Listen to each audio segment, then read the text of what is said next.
Hey, welcome back to Crime Time 911. An elevator surveillance video, a missing person, a body discovered in the water tank of a notorious Los Angeles hotel. Strange behavior was captured on a hotel elevator camera, sparking countless theories from mental health struggles to supernatural forces and even conspiracy level cover ups. This is a story where urban legend meets real life horror, and the truth is still murky as ever. This is the story of Elisa Lam and the Cecil Hotel.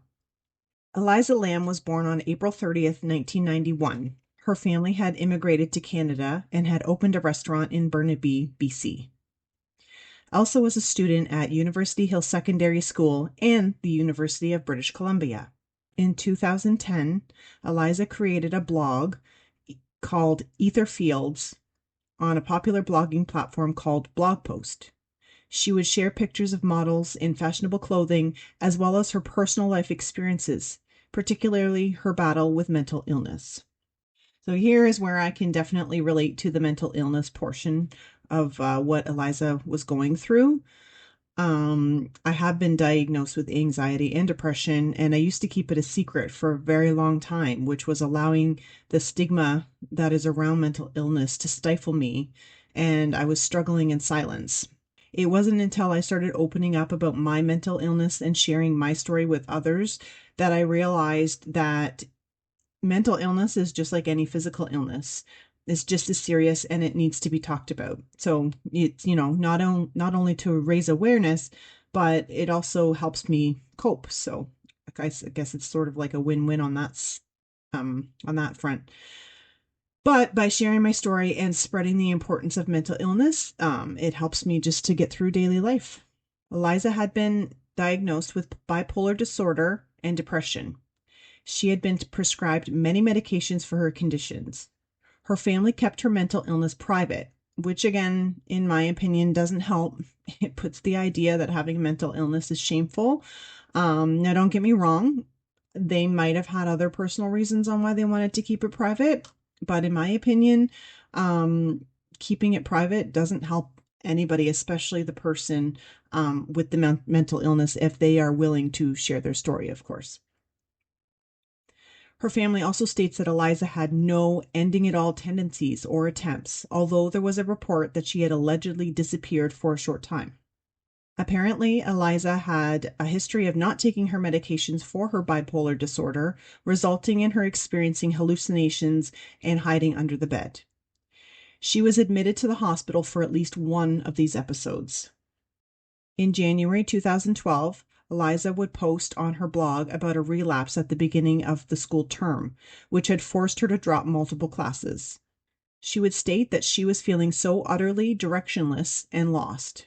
She titled this post, quote, "You're always haunted by the idea you're wasting your life," which was a quote from Chuck Palahniuk, a novelist.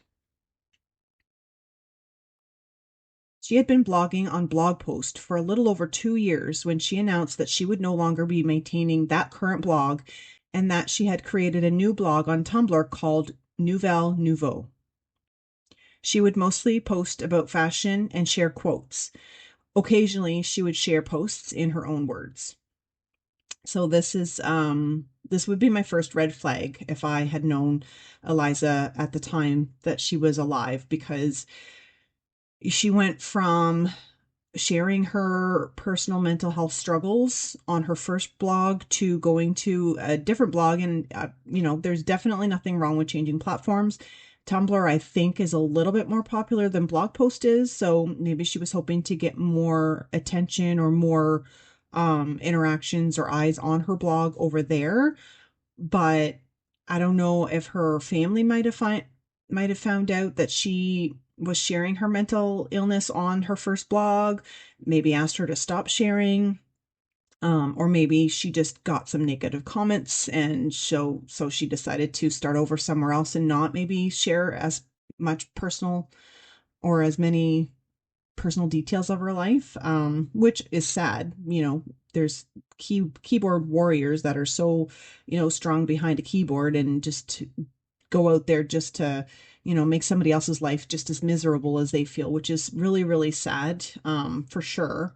But anyways, either way, like regardless of whatever her reasoning was, this is just my personal opinion. I did not find any specific reason anywhere um about why she switched posts and why she stopped posting about her mental illness, but to me that just screams to me that she wasn't doing well at the time.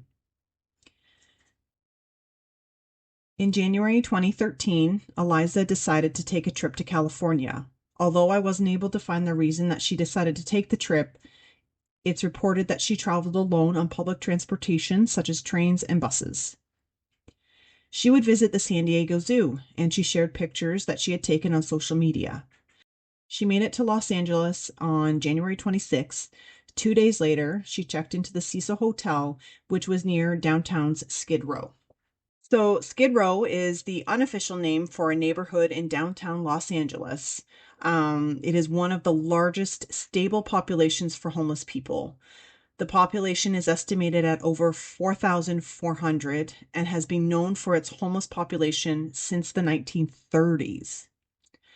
That's like a really long time for one particular area to be known most popularly for the homeless population there. Like it's really, really sad that people, are homeless and that they don't have help, or maybe don't want help, and have to live on the streets like that. But at the same time, I feel like it is nice that they have this one area sort of unofficially designated to them, because there are so many things, that I've seen posted in other areas where, those so-called tent cities, were being destroyed or being forced to move out of the locations because, it wasn't nice looking for the city, or the city council or whatever didn't want them there, or whatever the reasoning was. But at the end of the day, these people, most of whom just are there because either they have mental health issues, possibly, addiction to substances. There's so many different reasons why people are in that situation. Um, and they don't have a way of getting help, or maybe they don't want help, or maybe they didn't know how to get the help, or whatever the reasoning is. At the end of the day, I don't think anybody actually wakes up and says, oh, let's be homeless. There's always going to be a reason behind why. And in my opinion, it's not their fault. It is definitely sad. So at least if they have a designated area that they can live peacefully in, then I'm glad to hear those situations. The Cecil Hotel is famous for its history of serial unalivers, people who ended it all, and other strange circumstances. It's also said that this was the last place that the Black Dahlia was seen alive in 1947. Eliza was assigned a shared room on the fifth floor of the hotel when she first arrived, but the people she shared the room with would complain about her strange behavior, and she was then moved to her own room. According to the manager in 2013, Amy Price, Eliza was leaving notes for her roommates that said things like, go home and go away, as well as she would lock the door and not allow anybody to enter without a password. A few days before her disappearance, Eliza attended a live taping of Conan, but was escorted off the property due to her disruptive behavior. While she was traveling, Eliza would contact her parents every day, right up until the day of her disappearance. On January 31st, 2013, when Eliza didn't touch base with her parents, they would contact the Los Angeles Police Department and then would fly out to California. The hotel staff who saw her that day stated that she had been alone. Outside of the hotel, an owner of a bookstore would state that she, quote, was outgoing, very lively, very friendly. She was at the bookstore getting gifts to bring home to her family.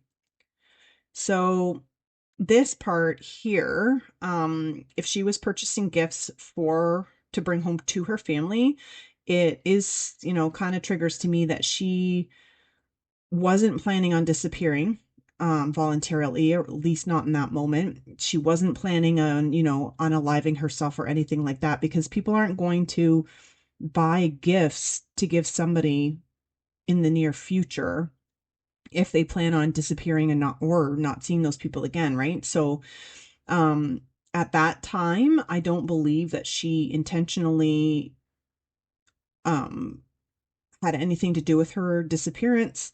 Um, but maybe, I don't know. It's hard to say with, mental illness and especially bipolar disorder. Don't get me wrong, I don't know much about that disorder, but from what I do know, there are parts where they might not be completely in their right frame of mind. So maybe at this point she was. I don't know. Police would search the hotel. However, due to legal issues, they were only allowed to do so much. They searched Eliza's room and walked dogs through the hotel, even up onto the rooftop. But the dogs were not able to detect her scent. They did not have probable cause to search every room in the hotel either. A week after the last sighting of Eliza, on February 6th, police decided that they needed more help, so they posted missing flyers around the neighborhood and shared them online, bringing the case to the public's attention. On February 13th, police would release a video of the last known sightings of Eliza from surveillance inside an elevator within the Cecil Hotel. In the footage, Eliza is seen acting odd.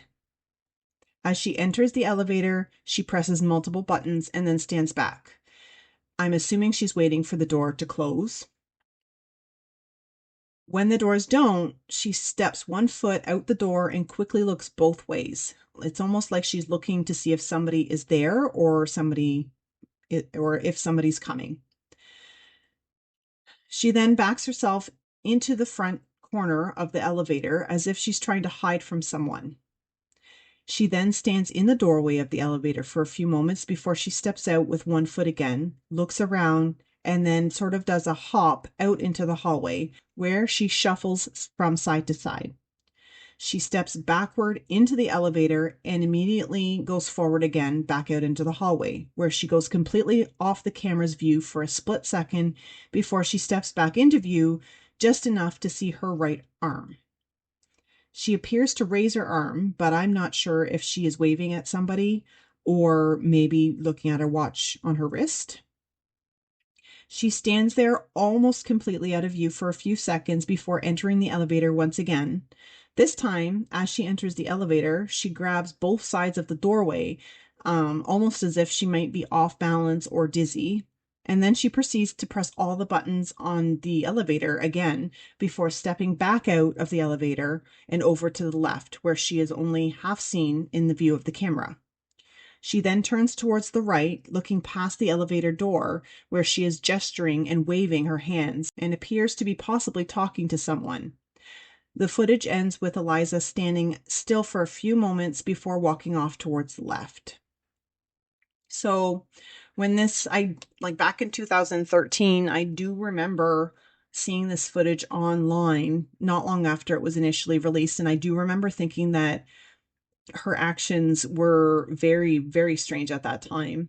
Um, However, this video can also be perceived in many different ways. Maybe she was talking to a live person who was following her. Maybe this person knew that there was a camera in the elevator and purposely stayed away from the elevator door so that they wouldn't get captured. Or was she having an episode from not taking her medications, like she had in the past? Was she seeing a hallucination? I also find it weird that the elevator door stays open for so long. In my experience, most elevators that I've ever been in, the doors close within a few seconds. Sometimes you can't even barely step in before it's closing. So I don't know if it's because this was an old hotel or if the door stayed open because she continuously pressed all the buttons. Um, if you know a little bit more about how elevators work and why that door would stay open for so long, then definitely pop it in the comments because I'm genuinely curious. Guests of the hotel began to make complaints that the water pressure was low. It would later be reported that the water was black and had an unusual taste. On February 19th, the hotel maintenance worker would go up to the roof to check the 1,000-gallon tanks to see what could be causing the issues with the water. When he peered through the hatch on one of the tanks, that's when he saw Eliza's body lying face up in the water. Because the hatch was too small for the equipment that was needed to remove Eliza's body from the tank, they had to drain the tank and cut it open. On February 21st, the coroner ruled her unaliving as an accidental drowning, with her bipolar disorder being a significant factor. According to the full coroner's report that would be released in June, Eliza's body had no clothing on, and that the clothing that she was seen wearing in the elevator was floating in the tank with her. There was no evidence of any SA or any other physical harm. Toxicology reports showed only a prescription medication she had with her, as well as Sinutab and ibuprofen in her system. Experts would state that the amounts of the prescriptions found in her system indicated that she either had recently stopped taking the medication or she was not taking a full dose. There are theories and speculation on how she ended up on top of the roof of the hotel that fateful day. It's said that the doors and the stairs to the roof were locked and required a passcode or key to gain access, which only the hotel staff had access to. If Eliza or anyone else attempted to force the doors open, it would trigger an alarm. Apparently, contradictory to what I had said earlier, apparently the dogs that were used earlier in the search for Eliza had actually caught her scent but lost it at the window, or at a window, which could also suggest that she got onto the roof from the fire escape. There is also speculation that Eliza could have had assistance getting on top of the tank, as they thought it would be impossible for her to do so herself. The hotel staff had to use a ladder to get on top to check the water, and I'm guessing that these ladders might not always be there. So if that's the case, then how did Eliza get up there? Was somebody there to help her, give her a boost? In September 2013, Eliza's parents would file a wrongful death lawsuit against the Cecil Hotel. They claimed that the hotel failed to inspect and seek out hazards in the hotel that presented an unreasonable risk of danger to Eliza and other hotel guests. The hotel would argue that there was no way that they could have foreseen that Eliza, or anyone for that matter, would climb up and into one of the water tanks.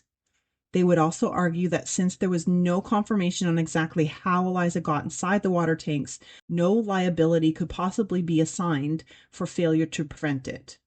The lawsuit would be dismissed in 2015. So here I totally understand how, Eliza's parents were probably in a lot of pain losing their daughter, especially when the entire situation regarding their daughter was so mysterious and there are so many unanswered questions. However, I do agree that the hotel can't be held liable because, who would have ever thought that anyone would climb up onto the roof, let alone get inside one of their water tanks? What do you think about this case? Was Eliza being pursued by an unknown assailant? Or was she having a hallucination caused by potentially not taking her medications? Drop your thoughts in the comments. Don't miss the next episode, so be sure to follow or subscribe to Crime Time 911. And if you have friends or family that also love true crime, please share this podcast with them. I would love to have more people to engage with and share these stories with. Thanks for listening to Crime Time 911. Stay safe, stay curious, and remember, always trust your gut.